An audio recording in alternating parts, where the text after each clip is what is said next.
Benvinguts a la Jascava. Com esteu? Hola, molt bé. Nerviosos o què? No? Vosaltres no debuteu. Vosaltres no és el primer concert que feu avui, no? No, no és el primer, de fet, crec que és el quart o així que fem. Home, ja està, Vull ja dir, professionals. Clar.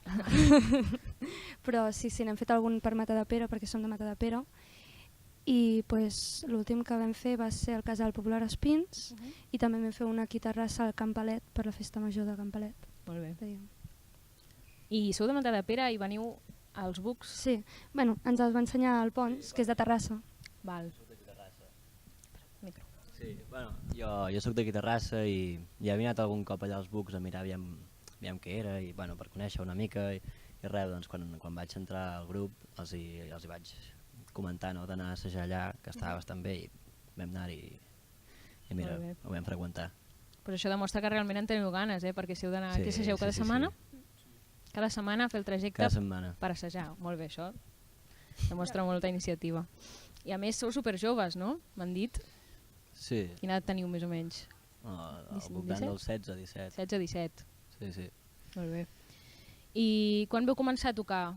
Ara que em respongui algun de vosaltres. Aviam, nosaltres teníem un grup, una nena, ella, jo i el Xavi Llano, que fèiem cançons més acústiques i tal, i cap al novembre, a través d'una amiga i tal, ens va presentar a Pons, que conec un que toca la bateria, i mira, ja ens vam conèixer i vam començar a anar als Bucs i tal, i fins ara.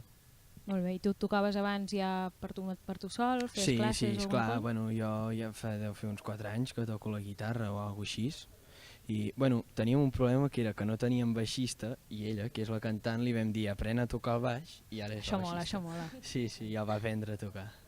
I ho fa molt bé, sí. Molt bé. I baixista per convicció. Això sí o no? Aviam, realment no sé si és així, però va ser com tot molt directe i va ser, bueno, necessitem, i jo també volia tocar algun instrument i va ser, doncs anem a provar-ho, i em va agradar molt. El baix convenç, un cop el toques, descobreixes els secrets. Sí. Molt bé. I quines sensacions teniu respecte al concert d'avui? Perquè coneixíeu la sala abans? Havíeu sentit a parlar? Doncs la veritat és que sí, havia estat aquí pel Festival de Jazz, he anat un parell de cops, 3, a la sala, com que jo he estat aquí al públic, ja jo com ho van dir em vaig impressionar molt, no? Perquè hosti, la Jascava, no sé què, aquí venen grups super heavies. I clar, però ara que hem fet les proves de so i hem estat a dalt i hem tocat, se m'han calmat els nervis, però al principi sí està nerviós i sí. És que imposa el nom, només ja sona algo important, no? Sí. Molt bé, fa molta il·lusió tocar en llocs així. La veritat és que sí. I el que els preguntava als altres també, teniu previst gravar alguna maqueta o preferiu primer fer concerts? Bueno, aviam, gravar no sabem massa on gravar encara, saps? Tenim alguna cançó nostra i tal, no sabem massa on gravar i tal, però sí, nosaltres ens agradaria molt gravar. De fet, volem composar i tal per més endavant gravar. Molt bé. Doncs moltes gràcies, ens veiem en altres escenaris. Moltes gràcies a vosaltres.